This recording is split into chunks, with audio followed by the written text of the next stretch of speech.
જો લાખો રૂપિયાના બિલ મેકવામાં આવ્યા છે એમાં હું ના ખોટા બિલ મેક્યા. એટલો બધો ખર્ચો છે જ નહીં તો હું કામ બિલ બનાવવા જોઈએ એને? એટલો બધો ખર્ચો છે જ નહીં જમણવારમાં, એટલો બધો તો હું કામ ખોટા બિલ બનાવવા જોઈએ? આ વાકાણીના ધંધો જ હું કામ કરવો જોઈએ ભાઈ? એને આ બનાવ્યું તો મારે કેવું પડ્યું ને તમને? કે મારે ક્યાં તમને કહેવાનું હતું?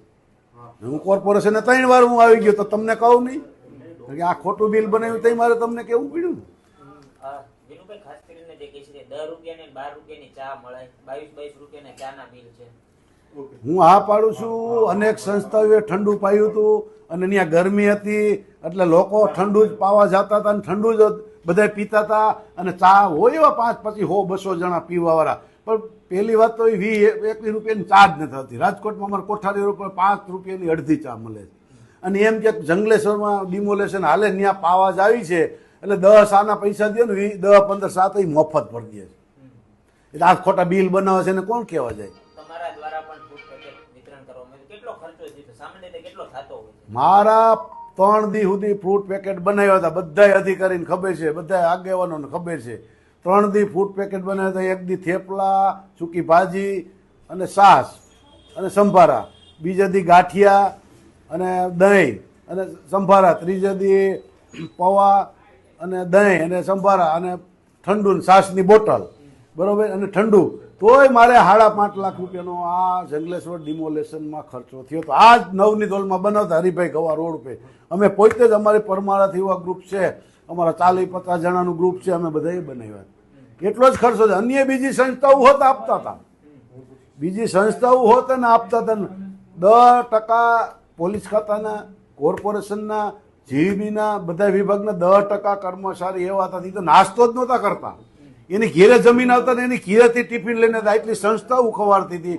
અમે એટલું દીધું, બીજાએ એટલું કર્યું, તો 27 લાખના બિલ ખોટા જ બનાવવાના આ વાકાણીને? એ તો એની નીચે હોય ને, બીજા કોણ હોય? એની નીચે એના ભેગા હોય એને બિચારાને કીધું એટલે બનાવ્યો ને. એ થોડા એવું કરે, એને ખબર છે 27 લાખનો ખર્ચો જ નથી થતો. 27 લાખના બિલ કેવી રીતે ભાઈ બને આમાં? એ પત્રકારનું તો નામ લે ને. એ તો જો આમાં એને ખબર પડી ગઈ છે કે આપણી માથે માછલા ધોવે એટલે પત્રકારનું હવે નામ દે કે પત્રકાર ખાઈ ગયા. પત્રકાર હું ધતુરો ખાઈ ગયા? પત્રકાર હું ખાઈ જતા હતા?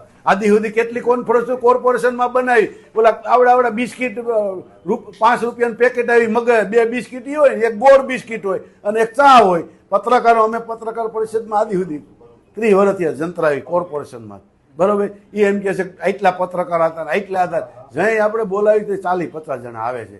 એ હું કાજુ કતરી ખાઈ જતી તો એનું બાનું છે એટલે એની માછલા ન થવાય. મૂળ વાત આ હું તમને સહી એવું કહું છું. બાકી પત્રકારની ખોટી વાત આદિ સુધી કેમ ન કહે? હવે જ કાજુ કતરી ખવાડે, હવે જ પત્રકારનો એ કે મેં કાજુ કતરી ખવાડી. આની પહેલા હું કામ ન ખવાડી? આની પહેલા કાજુ કતરી ખવાડે ને પત્રકારોને કોઈ ના પાડી હતી નહીં ખવાડવાની એમ. આ તો હવે ખબર પડી ગઈ ખોટું બિલ બન્યું એટલે હવે પત્રકારોનું નામ છે. તમારે એને પૂછ્યું કે અમારું નામ દે, અમે ખાઈ તો એક બટકું ખાઈ છીએ. આ કેદી તે એટલી બધી 200 રૂપિયાનું એક નમ ખવાડ્યું કોર્પોરેશનમાં. એ તો તમે કંઈ પૂછજો ને કે આવા નવા ખોટા બિલ બનાવીને આવું નવું હાંકવાની પ્રજાના પૈસા છે ને વેડફોશન પત્તે ઠોકો છો. ક્યાં ભવે છૂટશો તમે?